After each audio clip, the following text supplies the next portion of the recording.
আসসালামু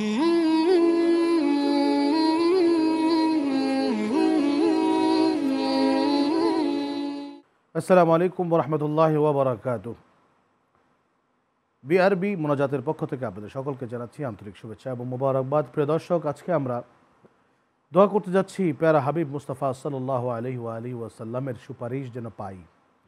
কারণ আমরা মুসলমান হিসাবে যার কারণে ইসলাম পেলাম, যার কারণে মুসলমান হলাম, যার কারণে আমরা মুসলমান নাম অর্জন করেছি, সেই মুসলমানের গোড়ায় যিনি রয়েছেন আমার আপনার প্রাণের প্রিয় নবীজি হুজুরে হযরত মুস্তাফা আহমদ মুজতবা সাল্লাল্লাহু আলাইহি ওয়াসাল্লাম, তাকে যদি খুশি না করা হয়, খুশি না করা যায়, মহান আল্লাহ রাব্বুল আলামিন কিন্তু খুশি হবেন না যতক্ষণ পর্যন্ত আল্লাহর হাবিব আমার আপনার উপরে খুশি না হবেন।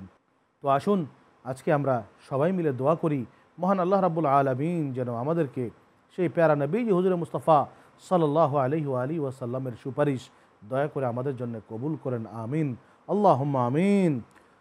রব্বানা আতিনা ফিদ দুনিয়া হাসানাতাও ওয়া ফিল আখিরাতি হাসানাতাও ওয়া কিনা আযাবান নার। ইয়া আল্লাহ, ইয়া রহমান, ইয়া রহিম, ইয়া হাইয়্যু ইয়া কাইয়্যুম, তোমার প্যারা নবীজির উম্মত হইলাম, তোমার মায়ার নবীর উম্মত হইলাম, তোমার ইয়তীম নবীর উম্মত হইলাম, কিন্তু উম্মত হইয়া কোনোদিন নবীজিকে দেখতে পারলাম না। রব্বুল আলামিন আজকে ইফতার সামনে নিয়ে রোজাদারদেরকে সাথে নিয়ে তোমার দরবারে হাত পেতেছি গো মাবুদ, দয়া করে তোমার প্যারা নবীজির একটুখানি দিদার নসিব করে দাও।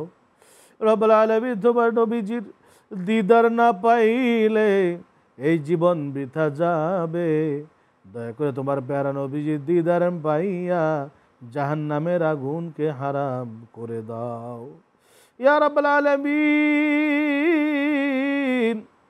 এই পবিত্র রমজান মাসে আল্লাহ রোজা অবস্থায় তোমার কাছে ভিক্ষা চাই, কাল হাসরের দিনে যখন সবাই ত্রাহি ত্রাহি করব, তখন তোমার প্যারা নবীজির সেই সুপারিশ আমাদের নসিব করে দাও।